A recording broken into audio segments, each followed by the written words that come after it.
Hello everyone, welcome back to our channel. So we have not been very active for biomechanics parts since long. So today we are again going to discuss about shoulder complex as we were discussing. In the previous video we have discussed about static stabilization of the glenohumeral joint. That means stabilization that is provided in the resting position. Secondly, today we are going to discuss about dynamic stabilization of glenohumeral joint. So how that has been stabilized in movements like abduction, flexion. Let us have a look. So first of all, if we talk about the prime mover for abduction, that is deltoid muscle. So we have different fibers like anterior deltoid fibers and middle deltoid fibers. So their action lines coincide. So whenever we do abduction, we can make it a little simple. As you can see in the diagram, there are two things. We have resolved the action line into the components. So it has two components. One is going in the upward like translatory motion, and one is rotatory component, translatory component and rotatory component. So basically, if we talk about the action lines and force of muscle, their translatory component is more. So when the translatory component is more, then there is a tendency of glenohumeral head to slide in the upward direction. Okay, so if that force continues, then what will happen? Then the glenohumeral, that humeral head will like go in the superior direction, and it will lead to the impingement of the structures. So that needs to be controlled, and that needs to be offset. So how that is being controlled by the other muscle, let us see. So this translatory component is basically can't be offset by gravity lines alone.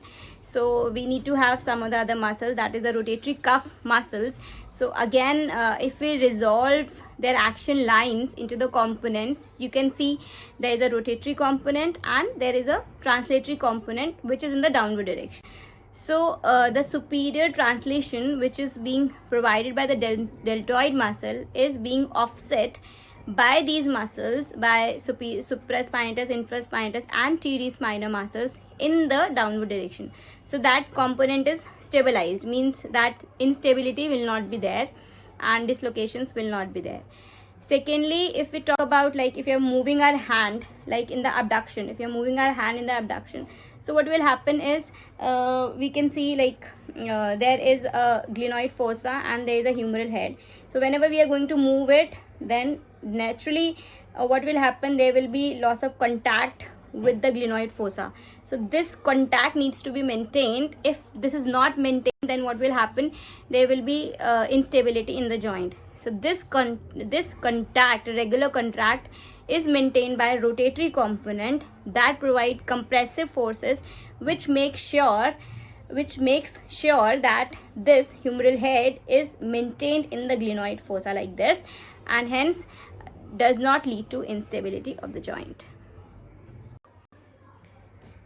Now, why this is important to study the dynamic stabilization? So it is very clear once we are treating the patient with instabilities or with post-injury cases or with frozen shoulder, if we know exactly which muscle is affected and which muscle is not able to provide a control, we can treat it very beautifully rather than treating all the muscles. So be specific and be strong in your clinical knowledge and treat your patients well. Thank you. See you soon with the next topic and the discussion on different muscles, how they are going to provide dynamic stabilization. See you soon.